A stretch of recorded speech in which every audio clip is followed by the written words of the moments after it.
Et bonjour à vous, on se retrouve aujourd'hui pour une nouvelle vidéo dans laquelle on va voir comment faire en sorte d'avoir son propre site web en passant par Tor, donc un hidden service pour avoir accès sur le dark web. Alors dark web, deep web, bon voilà, on s'entend pour avoir en tout cas un service web qui tourne et qui est accessible uniquement sur Tor avec une adresse en .onion. Alors je fais cette vidéo parce que j'en avais fait une à l'identique mais sur Linux en utilisant Ubuntu. Et ça m'avait été vraiment pas mal demandé dans les commentaires de faire la même mais pour Windows. Donc voici la vidéo, elle arrive. Donc normalement, vous allez être content. Alors, c'est pas extrêmement difficile non plus, mais il y a quelques petites manipulations à faire. Donc faut bien écouter, faut bien regarder. Alors comme d'habitude, tous les liens que je vais utiliser, vous pourrez les retrouver dans la description de la vidéo. Et vous aurez juste à cliquer dessus pour y accéder. Alors, la première étape, c'est évidemment d'installer un serveur web. Le serveur web, ça va nous servir pourquoi? Pour avoir justement un site web, pour pouvoir héberger des pages web. Donc là, en l'occurrence, je vais vous montrer comment faire en utilisant Apache.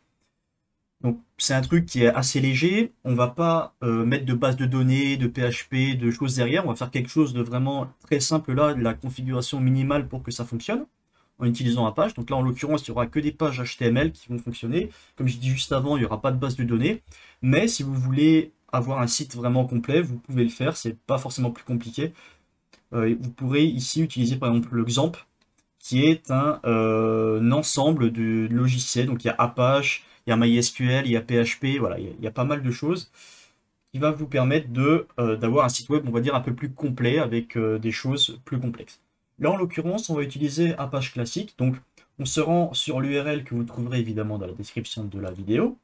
On va dessus, on va cliquer sur Apache Launch et ça va nous ouvrir une nouvelle page pour télécharger les versions d'Apache sur Windows.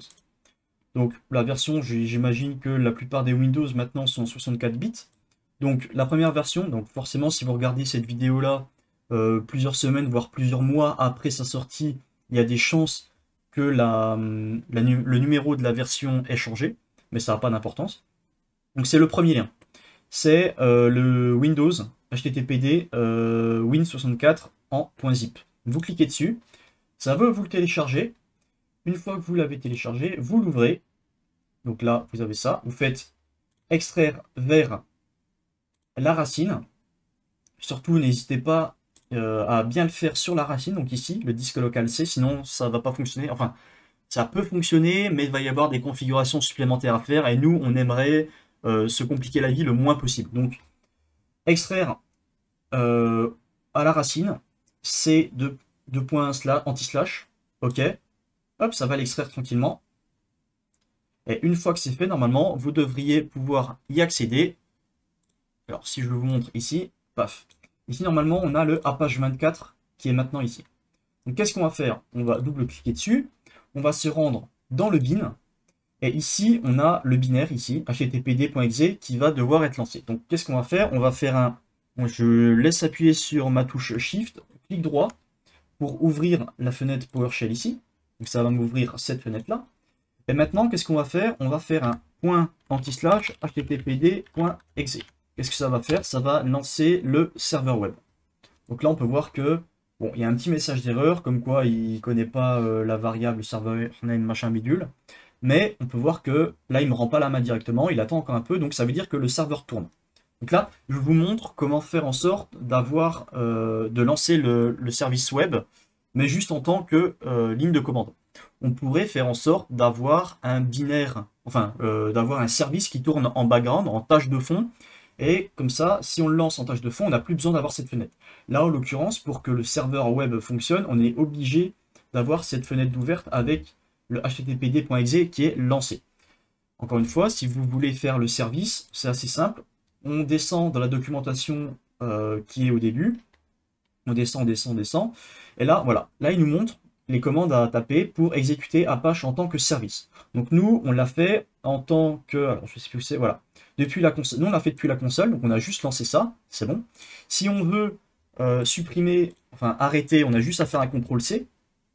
Normalement, là, en faisant un CTRL-C, ça va arrêter, s'il veut bien. Il faut le faire plusieurs fois. Voilà. En faisant un CTRL-C, ça va arrêter, donc là, le serveur ne tourne plus, et on peut le relancer. Si on veut éviter d'avoir à faire ça tout le temps, bah, comme c'est indiqué là, vous suivez les étapes, en plus c'est en français, c'est facile, pour créer un service qui se lancera directement en tâche de fond. Et je crois même qu'il peut se relancer directement au redémarrage du PC, donc ça peut être utile. Pour vérifier, on va se rendre sur le 127.0.0.1 port 80. Et normalement, voilà, on a une page par défaut qui s'appelle It Works. Donc on a bien un serveur web en local qui fonctionne en utilisant Apache. Donc ça, c'était la première étape. Maintenant, si on retourne ici, dans Apache, on a dans htdocs, c'est ce qui est affiché ici, c'est ceci. Donc qu'est-ce qu'on va faire? On va faire un clic droit, par exemple index.html, ouvrir avec. Alors après, ça dépend, il vous faut un outil qui vous permette d'éditer des fichiers texte. Alors soit Notepad, Notepad++, le bloc-notes classique, moi j'utilise Sublime Text, qui est assez simple d'utilisation et assez joli. Donc là, par exemple, on va personnaliser un peu, HTML,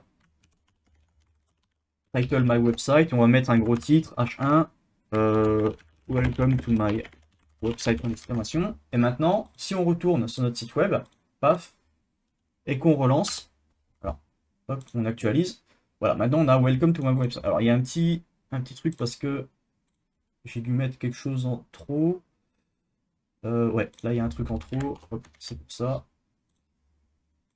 Voilà, welcome to my website. Donc on peut le personnaliser. Bon, effectivement, là c'est que du HTML. Il n'y a pas vraiment de site derrière, mais c'est pour vous montrer. Alors la configuration par défaut, comme je vous l'ai montré, elle est dans htdocs. Mais si vous voulez faire des configurations un peu plus poussées, ça se passe dans conf. Donc là encore une fois, on a un fichier qui s'appelle httpd.conf. On peut l'ouvrir avec un éditeur de texte. Donc moi en l'occurrence, je vais refaire voilà, avec Sublime Text. Et ici, on peut par exemple modifier le serveur, le chemin du serveur. Donc par défaut, c'est c2./apache24. Donc c'est pour ça que je vous l'ai dit au début de l'extraire à la racine, pour que ce soit plus simple, pour pas qu'on ait besoin de configurer tout ça. Mais vous pouvez le personnaliser comme vous voulez. Bon, alors il y a plein de choses à faire. Je vous laisse aller faire vos recherches directement sur Internet. Il y a beaucoup de documentation par rapport à ça, et c'est pas très compliqué. Donc, une fois qu'on a fait ça, on a notre service web qui tourne. Donc, on le laisse tourner.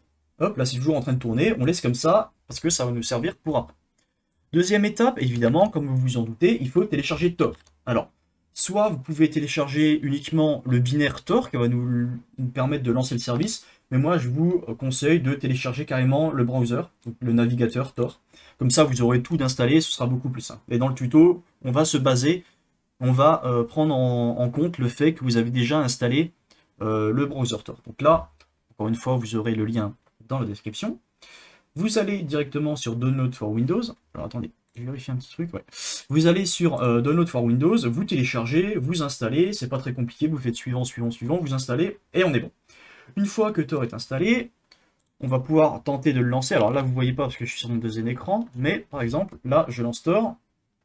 Je vais taper dans la barre de recherche en bas à gauche Tor. Et normalement, si tout se passe bien, voilà, ça va m'ouvrir le browser classique. Donc s'il s'ouvre, c'est que c'est bien installé et qu'il n'y a pas de souci. Ça prend un peu de temps. En plus, je filme, donc forcément, ça vous fait encore un peu plus. Se connecter à Tor. Si on clique sur se connecter, là, c'est en train d'établir une connexion. Normalement, il n'y a aucun souci, ça fonctionne. On va quand même vérifier pour vous montrer que ça fonctionne bien. Voilà. Donc là, c'est bon. Là, on est connecté au réseau Tor, donc tout se passe bien. Maintenant, pour obtenir un hidden, donc pour faire tourner un hidden service c'est un service comme son nom l'indique, qui est caché, donc qui tourne sur une adresse .onion, en passant par Tor. Pour faire ça, on va aller devoir modifier des fichiers de configuration. Si on reprend, hop, ici, alors par défaut, ça dépend où vous aurez installé votre Tor browser. Moi, je l'ai installé dans mon desktop, donc je vais me rendre ici. Alors, si on peut voir, voilà. Donc, moi, si on regarde le chemin, c'est dans c2.user, mon username, desktop, Tor browser. Donc vous, si vous l'avez laissé dans download, ce sera users, votre nom, download /Tor browser. Vous pouvez le mettre dans /bin, ça c'est sous Linux. Vous pouvez le mettre dans, comment ça s'appelle, program files. Vous le mettez un peu où vous voulez, mais l'important c'est de savoir où il est. Une fois qu'on est là, on va se rendre du coup dans Tor browser. On va aller dans browser, encore Tor browser, et là dans data. Data, Tor. Et une fois qu'on est là, donc je vous remontre le lien complet. Donc là, ça dépend où vous l'avez installé, mais normalement, tout le reste là, ça devrait être pareil. Donc Tor browser, browser, Tor browser, data et Tor. Et dedans, normalement, donc alors vous pourrez avoir différents fichiers. Normalement, au début, vous n'en avez pas autant. Mais celui qui est important, c'est celui qui s'appelle Tor.rc. Pourquoi? Parce que c'est le fichier de configuration qu'on va modifier et qui va nous permettre d'ajouter une nouvelle configuration pour faire tourner notre service, notre hidden service. Donc, encore une fois, on fait clic droit dessus, ouvrir avec, et on va utiliser un éditeur de texte qu'on va pouvoir utiliser pour le modifier. Donc moi, encore une fois, comme depuis le début de la vidéo, je vais utiliser Sublime Text. Ça me l'ouvre au niveau de Sublime Text, et si on regarde ce qu'il contient, normalement, vous aurez quelque chose qui ressemble à peu près à ça. Donc ça, c'est le truc par défaut. Maintenant, il va falloir ajouter à la fin de ce fichier les lignes suivantes. Paf. Alors normalement, encore une fois, je les remettrai dans la description, comme ça vous aurez juste besoin de les copier-coller et il n'y aura pas besoin de faire grand-chose. Donc là, c'est un commentaire, c'est-à-dire que cette ligne-là, c'est juste pour spécifier ce qu'on met après, mais elle est ignorée, elle ne sert à rien. Donc là, c'est la configuration du hidden service. Donc ici, on va spécifier le répertoire pour lequel on veut qui stocke toutes les informations concernant notre hidden service. Alors ça doit être un dossier qui n'est pas encore... Alors ça peut être un dossier qui est créé ou un dossier qui n'est pas encore créé. Moi, je l'ai laissé dans C2.anti/ et je l'ai appelé hidden_tor. Si on va voir ici, dans mon truc, on peut voir qu'il n'est pas encore créé. Ok, il n'est pas encore créé.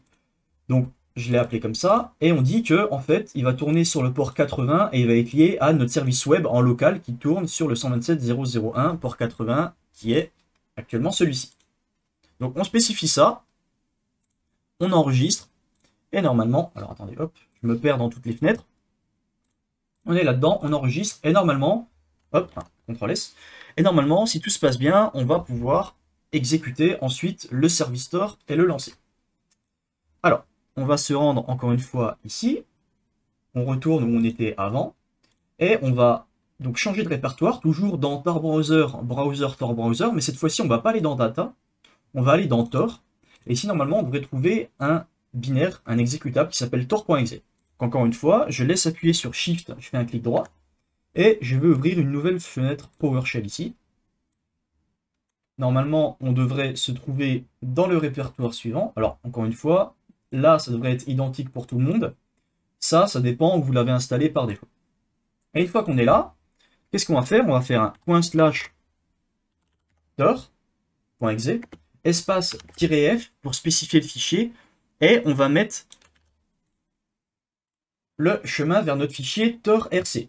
Alors, si on retourne, si je fais un retour, moi c'était dans data tor, donc je prends le chemin, je fais un copier-coller et je le mets dans mon PowerShell, dans ma commande PowerShell.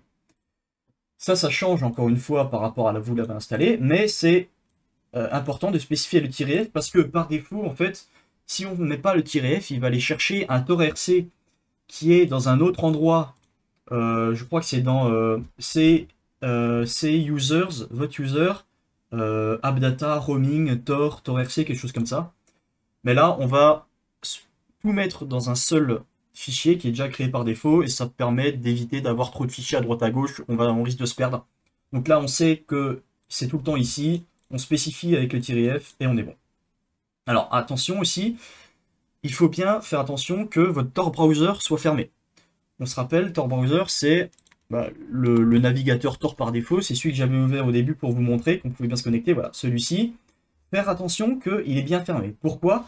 Alors, j'ai pas trouvé comment faire. Si vous avez la solution, n'hésitez pas à me le dire dans les commentaires, mais j'ai pas réussi à faire tourner le serveur Tor, donc le browser Tor, en même temps que le service. Pourquoi? Parce qu'en fait, ici, le navigateur, il va utiliser tor.exe pour se connecter au réseau Tor. Donc du coup, ça utilise un port particulier, qui est le 9050.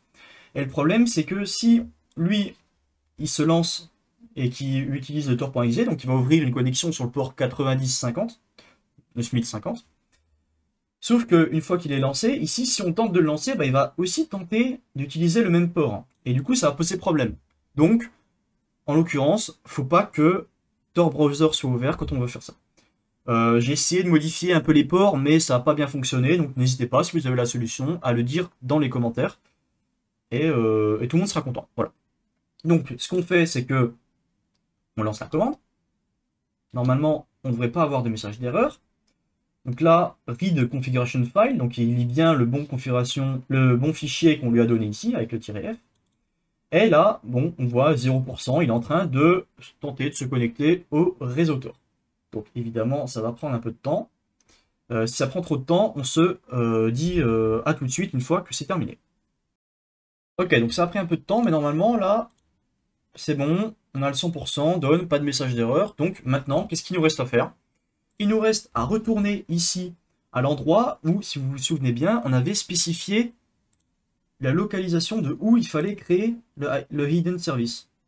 Voilà, donc c'est dans la racine hidden tor. Donc si on va dans la racine, hidden tor, on voit qu'il a été créé, alors qu'avant il n'était pas. Et si on va dedans, on voit qu'on a différents fichiers. Celui qui va nous intéresser, c'est le hostname. Si on l'ouvre, encore une fois, avec un éditeur de texte, ici on peut voir qu'on a une adresse.onion. Adresse.onion qui, normalement, s'il n'y a pas eu d'erreur, est accessible depuis le service Tor et qui correspond à notre site web. Donc moi, pour vous montrer, comme je vous l'ai expliqué juste avant, je ne peux pas ouvrir également mon Tor browser sur la même machine. Parce que le service ne veut pas tourner, ils utilisent le même port et il y a un problème. Donc ce que je vais faire, c'est que j'ai ouvert une VM. Hop. Alors, attendez, je vérifie, mais normalement vous la voyez. Voilà. J'ai ouvert une VM, donc c'est une machine virtuelle, c'est une sorte de PC dans mon PC, dans laquelle j'ai également Tor Browser qui là fonctionne. Et si j'accède... Oui, alors attendez. Petit souci de copier-coller, il va falloir que je fasse des manips, il faut que je le colle là pour le recopier. Alors c'est bizarre, mais voilà. Si je mets en .onion dedans et que je le lance, alors ça prend un peu de temps parce que le réseau Tor n'est pas ultra rapide, mais voilà, j'ai accès à mon site web depuis le réseau Tor. Donc mon site web local, qui tourne ici, est accessible directement sur le réseau Tor. Alors pour vous prouver que c'est pas de la magouille, qu'est-ce qu'on va faire? On peut s'amuser à modifier. Alors si on retourne dans attendez, hop, la racine Apache, on retourne dans htdocs. Si on veut modifier ici notre HTML, hop, welcome to my website. Si on met par exemple goodbye, on enregistre, on retourne sur notre Tor, on relance, normalement ça aura changé. Voilà, goodbye. Donc ça change en temps réel, on a bien accès au hidden service via le réseau Tor, et on a créé notre adresse en .onion. Voilà, donc j'espère que cette vidéo vous aura plu. Je l'ai faite en particulier parce qu'il y avait pas mal de monde qui me l'a demandé dans les commentaires. Donc j'espère que ça vous sera utile. N'hésitez pas à mettre un petit pouce bleu et à vous abonner pour être au courant des prochaines vidéos. Et on se dit à la prochaine. Allez, bye bye.